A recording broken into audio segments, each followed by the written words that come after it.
Was für mich sehr wichtig ist, das Griffbrett zu legen. Also die Spielbarkeit muss einfach gut sein. Die Form vom Hals habe ich hier im Daumen. Das spüre ich so.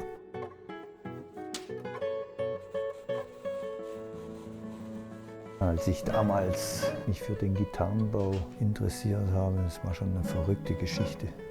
Ich wollte eigentlich ganz was anderes machen nach dem Abitur. Ich wollte ja Pilot werden. Aber es hat irgendwie nicht geklappt und da habe ich eine Mechanikerlehre angefangen. Und das war auch nichts.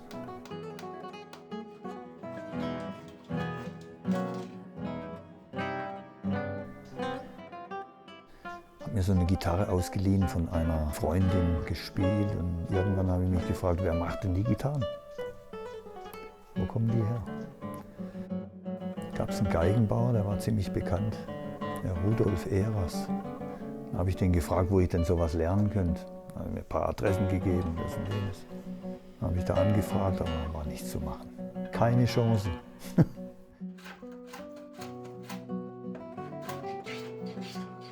In Rien bei Basel gab es so einen Gitarrenbauer. Und da sind wir dann hin, habe ich da so ein bisschen Material eingekauft und habe damals aus so einem dicken Holzbalken den kompletten Hals rausgesägt. Massiv. Unglaublich. Kann man sich heute gar nicht mehr vorstellen. Ja, habe ich angefangen, die Gitarre zu bauen. Mit der ersten Gitarre bin ich dann wieder zu dem Geigenbauer. Dann hat er gesagt, ja, was ist denn das für ein Hobel? Und das ja, habe ich gemacht. Ach so, das ist was anderes, ja, wie ich denn das gemacht hätte und jenes. Um Gottes Willen, so geht das nicht. Ja, dann hat er mir ein bisschen was gezeigt. Da fing die Geschichte im Prinzip an. Es war einfach damals unheimlich schwierig, an Informationen zu kommen. Es gab wenig Literatur. Und ich habe halt Gitarre gespielt. Habe ich dann tatsächlich einen Job bekommen an einer Musikschule. Unglaublich. Naja, ich habe dann halt da Unterricht gegeben und habe halt nebenher da meine Gitarrenwerkstatt zu Hause gehabt. Ich weiß schon gar nicht mehr, wie das alles war. Immer sind irgendwelche Dinge passiert, die mir gesagt haben, ich muss weitermachen. Ich muss Gitarren bauen. Ja, und in der Zeit, als ich dann Gitarren gebaut habe, kam mir zu Ohren, dass es eben einen Kurs gibt, den der José Luis Romanillos in Zürich geben wollte. Ja, dann habe ich den Kurs gemacht, der ging 3 Wochen. Liechtenstein an der Lead-Gitarre. Da habe ich dann den Norbert Giebel kennengelernt, haben einen Vertrag gemacht und er hat dann irgendwie, ich glaube, 7 Gitarren im Jahr abgenommen. War ganz gut. Dann konnte ich endlich mal die ganze Zeit Gitarren bauen.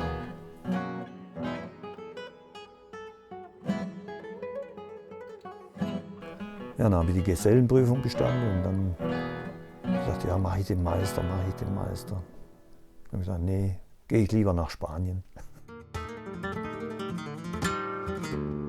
Ja, und irgendwann bin ich dann dahin. Meine Werkstatt eingerichtet und so. Ja, dann habe ich angefangen, auch Flamenco-Gitarren zu machen und ja, das war eigentlich ganz gut. Kam ganz gut raus. Ich habe da ein paar Elemente auch von der Klassik mit reingenommen. Schon geguckt, dass irgendwie die Flamenco-Bauweise auch irgendwie eingehalten wird, aber trotzdem ein paar Elemente aus der klassischen Gitarre mit reingenommen. Obwohl eine Flamenco-Gitarre im Prinzip eigentlich schwerer zu bauen ist, weil die Toleranzen unheimlich gering sind. Also was die Saitenlage angeht und dann der Saitenabstand am Steg zur Decke, da sind die Flamenco-Gitarristen sehr eigen. Sagen wir mal so, je besser es stimmt, vom Gefühl her für den Spieler, umso besser wird das Instrument auch bewertet. Abgesehen vom Klang. Passt die Decke zum Boden, passt der Hals zur Decke. Man kann natürlich alles können, das Werkzeug beherrschen und so weiter. Man muss aber auch irgendwie mit dem Material eine gute Verbindung haben. Und das ist meine Devise und meine Philosophie im Gitarrenbau.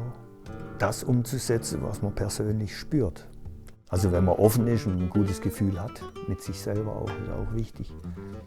Dann kann man sagen, ja, schon ganz gut, aber irgendwie, ich komme da nicht so damit zurecht. Ich probiere was anderes. Und das ist genau der Weg. Den Weg zu finden, wo man sich persönlich wohlfühlt mit dem, was man macht. Natürlich, am Anfang lernt man und orientiert sich dies und jenes, aber dann kommt der Punkt, wo ich sage, jetzt mache ich dieses.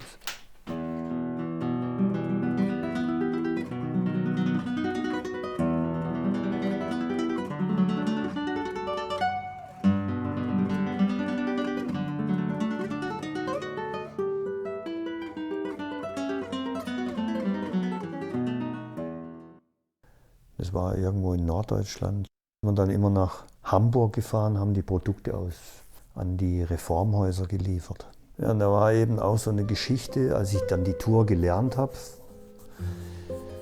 Der mir gezeigt hat, wo ich hinfahren muss, wo die Kunden sind und so weiter. Ich gesagt, ja, bei dem, da gibst du das ab und verschwindest, das ist ein Idiot. Und kam ich dann irgendwann mal wieder bei ihm an und habe gesagt, ja, ich habe hier so ein schönes Früchtebrot. Sagt, ja, ich soll das Zeugs abstellen und so, da soll ich es hinstellen. Dann habe ich gesagt, ja, ich mache einen Vorschlag, wir können das Brot ja mal probieren. Und so mit Butter und so, Früchtebrot mit Butter, das schmeckt fein und so. Ah, okay, sagt er. Ich soll mal ins Büro kommen. Ja, dann haben wir uns da hingesetzt und haben philosophiert. Dann habe ich ihm natürlich auch erzählt, dass ich Gitarren bauen will und so, und Gitarre baue. Am Schluss hat er gesagt, mach dein Leben zur Gitarre. Das sind so Geschichten, die man eigentlich dann nie vergisst und die einem immer irgendwie antreiben. Die sind immer da. Ich komme zu spät, ich kann das gar nicht mehr überall alles ausliefern. Dann sagt er doch tatsächlich zu mir, mach dir keine Sorgen, du kommst schon rechtzeitig. Und ich kann es mir heute noch nicht erklären, ich habe hinterher noch Zeit gehabt. Und mit dieser übrigen Zeit bin ich an den Hamburger Hafen gefahren zum Nagel, das war damals der Riesenholzhändler, und habe mir dort Gitarrenholz gekauft.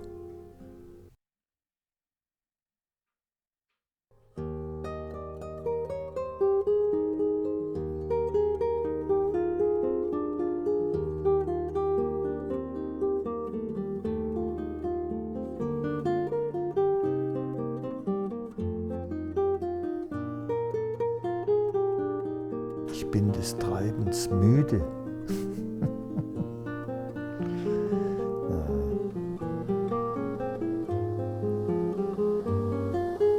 Cortijo-Leben ist auch sehr arbeitsintensiv.